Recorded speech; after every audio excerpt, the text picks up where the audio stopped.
Hello commerce के मेरे होनहार छात्रों, स्वागत है आपका माइक्रो इकोनॉमिक्स की 10 मिनट सीरीज में, जहां हम आज थ्योरी ऑफ डिमांड चैप्टर को 10 से 12 मिनट में कंप्लीट कर लेंगे। चलिए बेटा शुरू करते हैं।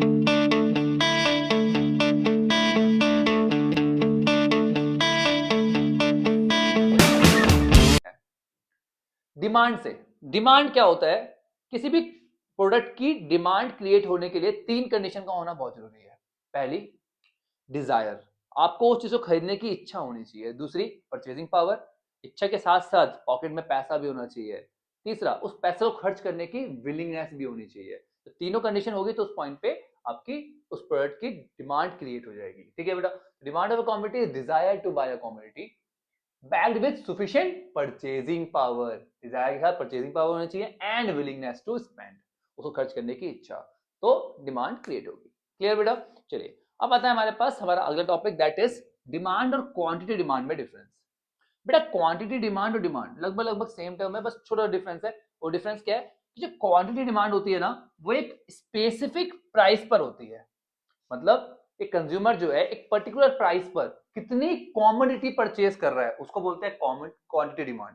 ठीक है, और डिमांड क्या होती है? जो अलग अलग पॉसिबल प्राइस पे होती है। यहां पर स्पेसिफिक प्राइस है और यहां पर अलग अलग पॉसिबल प्राइस है, बस दैट्स इट, और कुछ नहीं है। ठीक है, समझ में आ गया? चलिए आगे बढ़ते हैं। ठीक है बेटा, अब देखते हैं डिमांड शेड्यूल। डिमांड शेड्यूल समझते हैं। डिमांड शेड्यूल समझने से पहले शेड्यूल क्या होता है वो समझो। शेड्यूल का सिंपल सा मतलब होता है कि टेबल। तो एक ऐसी टेबल जो रिलेशनशिप शो करती है किसके बीच में? प्राइस और क्वांटिटी के बीच में, उसको बोलते हैं डिमांड शेड्यूल। सिंपल।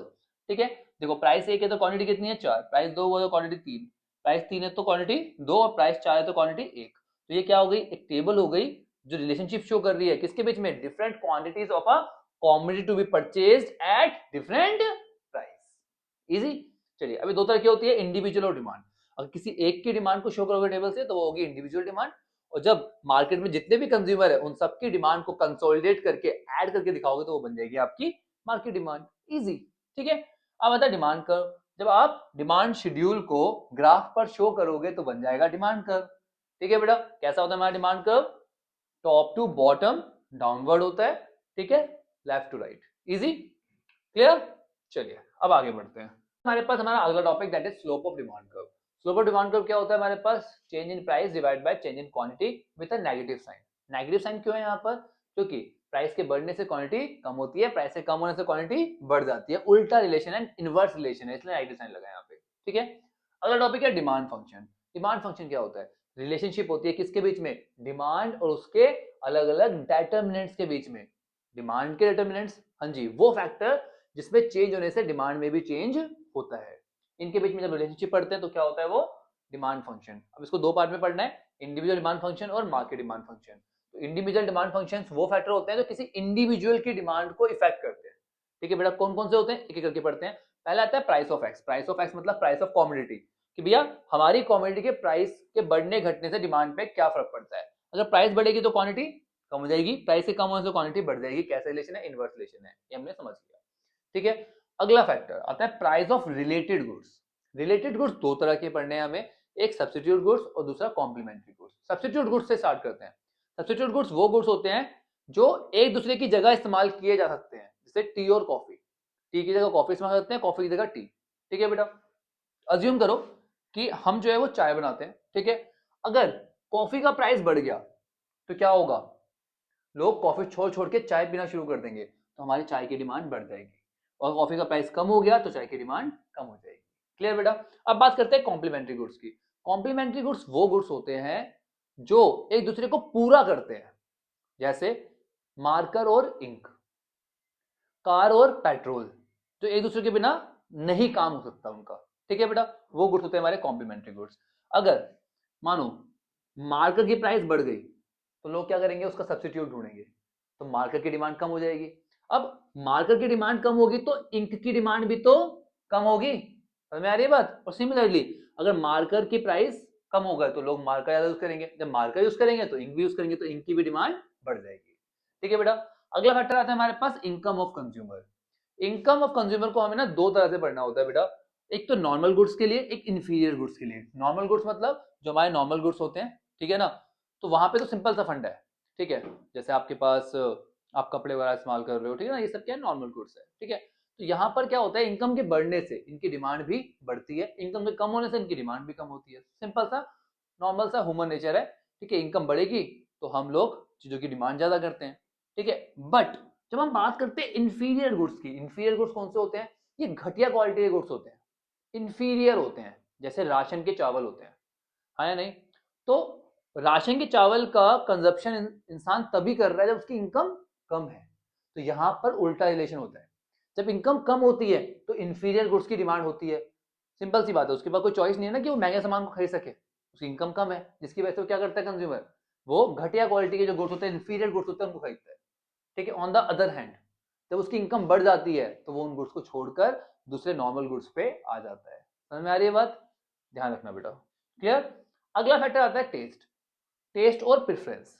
अगर टेस्ट हमारे गुड्स के फेवर में है तो क्वांटिटी बढ़ जाएगी, और अगर अगेंस्ट में है तो क्वांटिटी कम हो जाएगी, बहुत सिंपल सा है। अगर जो गुड्स मैं बेच रहा हूँ उसका ट्रेंड चल रहा है मार्केट में तो भैया चांदी चांदी है, हाँ या नहीं, डिमांड ही डिमांड होगी।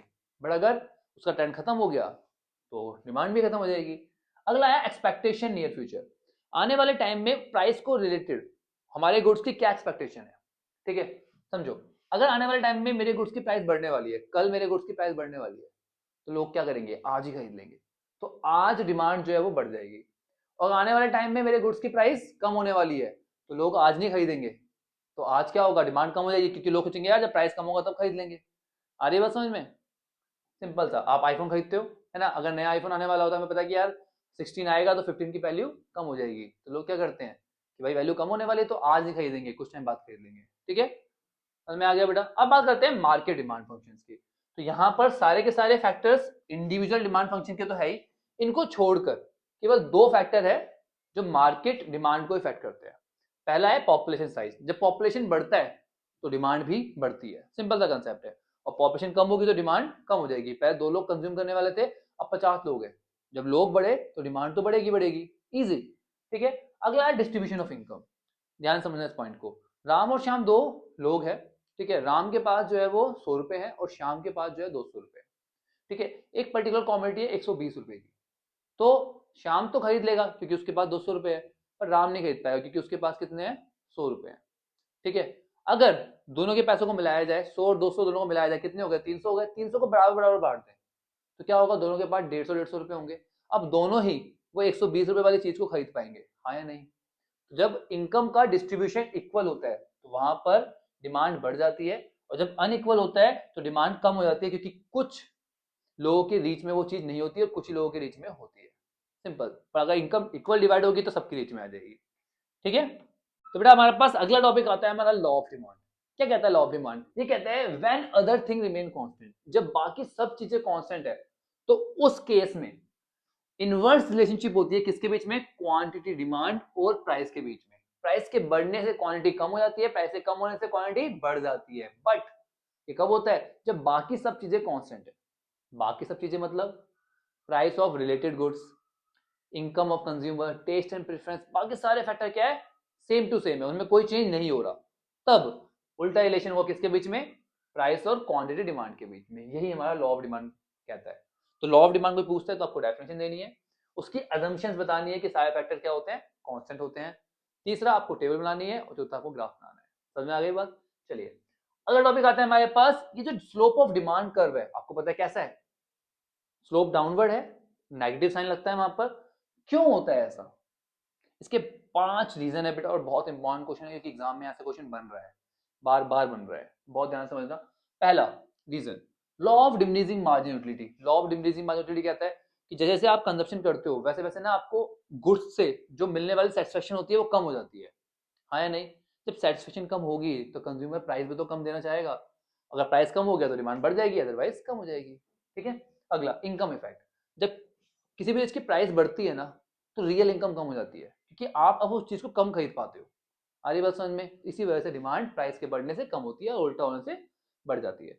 सब्स्टिट्यूट इफेक्ट, जब आपके सब्स्टिट्यूट गुड्स की प्राइस जो है वो क्या हो रही है, कम हो रही है, तो लोग आपके गुड्स को छोड़ के उसकी तरफ अट्रैक्ट हो जाएंगे। उल्टा हो रहा है तो आपके गुड्स की तरफ अट्रैक्ट होंगे, जिसकी वजह से प्राइस जो है वो बहुत इफेक्ट करता है किस पे, उसके डिमांड पे, ठीक है। सब्स्टिट्यूट इफेक्ट कहते हैं उसको। अगला था साइज ऑफ कंज्यूमर ग्रुप। देखो कोई चीज जब सस्ती हो जाती है ना तो बहुत सारे कंज्यूमर ऐड हो जाते हैं जो पहले उस चीज को अफोर्ड नहीं कर पा रहे थे, बट अब वो चीज प्राइस से कम होने से अफोर्डेबल हो गई उनके लिए। तो प्राइस से कम होने से कंज्यूमर का साइज बढ़ता है, जिसकी वजह से डिमांड बढ़ती है। ठीक है बेटा। अगला आता है डिफरेंट यूज। जब प्राइस कम होता है ना, तो लोग उस पर्टिकुलर गुड्स को अलग अलग जगह पे यूज करना शुरू कर देते हैं। जैसे दूध है, तो दूध का प्राइस कम होगा ना, तो लोग क्या करेंगे, उसको हर जगह पे यूज करेंगे। दही, मक्खन, घी, हर तरीके से उसको इस्तेमाल करेंगे, हाँ या नहीं? तो वहां से डिमांड बढ़ती है। समझ में आ गया बेटा? चलिए अगला टॉपिक आता है हमारे पास, exceptions of law of demand. कहां कहां पर लॉ ऑफ डिमांड अप्लाई नहीं होता। पहला, आर्टिकल ऑफ डिस्टिंक्शन। ये वो गुड्स होते हैं जो दिखावे के होते हैं, सोशल डिस्टिंक्शन जो क्रिएट करते हैं, सोसाइटी को दो पार्ट में डिवाइड करते हैं, रिच और पुअर। इन गुड्स की डिमांड केवल तभी होती है जब इनके प्राइस ज्यादा है। गोल्ड की डिमांड इसीलिए है क्योंकि उसका प्राइस ज्यादा है, वो दिखावे में काम आएगा, हाँ या नहीं? सोसाइटी को दो पार्ट में डिवाइड करेगा। ठीक है, अगर उसके प्राइस कम हो जाएंगे उसकी डिमांड नहीं होगी, तो यहाँ पर लॉ ऑफ डिमांड अप्लाई नहीं होता। अगला, गिफन गुड्स। ये वो गुड्स होते हैं जो हाईली इंफीरियर होते हैं, बहुत ही घटिया क्वालिटी के जो गुड्स होते हैं, वहां पर लॉ ऑफ डिमांड नहीं लगता। क्यों नहीं लगता? क्योंकि यहाँ पर इनकम इफेक्ट क्या होता है, नेगेटिव होता है। आपकी इनकम बढ़ेगी तो आप इन गुड्स का कंजप्शन जो है वो छोड़ दोगे। ठीक है, इनकम के कम होने पे ही आप इन गुड्स का कंजप्शन करते हो। ठीक है बेटा, इसको बोलते हैं ग्रिफिन पैराडॉक्स। इंपॉर्टेंट क्वेश्चन है, इस तरह से भी पूछ सकता है आपको इससे। ठीक है, अगला आया इरेशनल जजमेंट। हमारी गलत जजमेंट की वजह से भी ना डिमांड क्रिएट नहीं हो पाती, कि हम लोग ना जज कर लेते हैं किसी भी गुड्स को, ठीक है, दूर से ही, बिना उसका क्वालिटी वगैरह को चेक करे। तो भाई अरे बस समझ में, वहां पे लॉ ऑफ डिमांड अप्लाई नहीं होता। अब आता है बेटा हमारे पास हमारा अगला topic, that is movement along A demand curve and shift along A demand curve. Movement और शिफ्ट दो अलग अलग फैक्टर्स है। ठीक है बेटा, पहले बात करते हैं मूवमेंट की। ये जो मूवमेंट होती है ना, ये किसकी वजह से होती है? प्राइस के बढ़ने या घटने से। यहां पर बाकी सारे फैक्टर जो है वो कांस्टेंट होते हैं। अगर मैं बात करूं शिफ्ट की, तो ये शिफ्ट होती है बाकी सारे फैक्टर्स में चेंज होने की वजह से। यहां पर जो प्राइस होता है ना वो कांस्टेंट होता है, तो यहां पर बाकी फैक्टर्स कांस्टेंट होते हैं और यहां पर प्राइस कांस्टेंट होता है। ठीक है बेटा, चलिए इसमें दो तरह का होता है, एक्सटेंशन और कॉन्ट्रैक्शन। एक्सटेंशन मतलब जब आपकी डिमांड बढ़ेगी प्राइस के कम होने से, उसको बोलेंगे extension. Cause by decrease in on price of a commodity. जब प्राइस कम होगी तो क्या होगी, डिमांड बढ़ जाएगी। देखो प्राइस पहले 5 थी, अब 1 हो गई, प्राइस से कम होने से डिमांड बढ़ रही है। पहले ये वाला पॉइंट था, अब ये वाला पॉइंट हो गया, तो यहाँ पे डिमांड क्या हो रही है, बढ़ रही है। ये हो रही है हमारी मूवमेंट हो रही है, एक्सटेंशन हो रहा है, डिमांड बढ़ रही है। किसकी वजह से? प्राइस से कम होने से। यहाँ पर देखो प्राइस के बढ़ने से क्वांटिटी क्या हो रही है, कम हो रही है। यहाँ पे क्या हो रहा है, डिमांड का कॉन्ट्रैक्शन हो रहा है। किसकी वजह से हो रहा है? प्राइस की वजह से। अरे बस समझ में, इसको बोलते हैं कॉन्ट्रैक्शन। देखो यहाँ से इस पॉइंट पे, इस पॉइंट से इस पॉइंट पे आकर डिमांड कम हो गई। क्यों? क्योंकि हमारी जो प्राइस थी वो पी से पी1 हो गई, प्राइस बढ़ गई, जिसकी वजह से क्वांटिटी कम हो गई। समझ में आई बात? तो मूवमेंट किसकी वजह से होती है? प्राइस के बढ़ने या घटने से। तो प्राइस कम होगी तो डिमांड बढ़ जाएगी, उसको बोलेंगे एक्सटेंशन। प्राइस बढ़ेगी तो डिमांड कम हो जाएगी, उसको बोलेंगे कॉन्ट्रैक्शन। इजी। चलिए अब बात करते हैं शिफ्ट की। शिफ्ट में किसकी वजह से होता है बेटा? अदर फैक्टर्स की वजह से। यहाँ पे प्राइस क्या होता है? कांस्टेंट। प्राइस का यहाँ पर हमारे पास कांस्टेंट है। ठीक है, अब ये शिफ्ट दो तरह का होता है, एक होता है शिफ्ट फॉरवर्ड, एक होता है शिफ्ट बैकवर्ड। जब डिमांड बढ़ेगी बाकी फैक्टर्स में इफेक्ट होने की वजह से, तो क्या होगा? शिफ्ट फॉरवर्ड होगा। अगर डिमांड कम हो जाएगी बाकी फैक्टर्स की वजह से, तो क्या हो जाएगा? शिफ्ट बैकवर्ड हो जाएगा। इजी। अब फॉरवर्ड किस किस फैक्टर्स की वजह से होता है? अगर कंज्यूमर की इनकम बढ़ती है तो क्या होता है? डिमांड बढ़ती है। कौन से गुड्स की? नॉर्मल गुड्स की। इंफीरियर गुड्स का उल्टा होता है। ठीक है, प्राइस ऑफ सब्स्टिट्यूट गुड्स। अगर प्राइस ऑफ सब्स्टिट्यूट गुड्स बढ़ गए, कॉफी की प्राइस बढ़ गई, तो हमारी डिमांड चाय की क्या हो जाएगी? बढ़ जाएगी। तो क्या होगा? Forward shift. अरे बस समझ में, कॉम्प्लीमेंट्री गुड्स की प्राइस कम हो गई तो क्या होगा? Forward shift. टेस्ट हमारे फेवर में आ गया तो क्या होगा? Forward shift. आने वाले टाइम में प्राइस बढ़ने वाला है तो आज डिमांड बढ़ जाएगी तो क्या होगा? Forward shift. इन सबका क्या हो जाएगा? उल्टा हो जाएगा। किसमें? बैकवर्ड शिफ्ट में। आई बात समझ में? इजी, बिल्कुल आसान करना है हर चीज को। So that's it with our topic. I hope सभी कंसेप्ट समझ में आ गए हैं। फिर भी कोई डाउट हो तो कमेंट सेक्शन खुला हुआ है, अपने भाई को बताओ, आपका भाई आपके डाउट को अलग से वीडियो बना के सॉल्व कर देगा। चैनल को अभी तो सब्सक्राइब नहीं किया, सब्सक्राइब कर लो, क्योंकि बहुत मेहनत लगती है आपके लिए वीडियोस बनाने में। अपने दोस्तों का भी शेयर कर दो, उसे बताओ कि भाई कम समय में ज्यादा पढ़ना है तो शर्मा जी कॉमर्स वाले पे आ जा। चलिए बेटा मिलते हैं नेक्स्ट वीडियो में, तब तक के लिए take care, bye bye, study hard.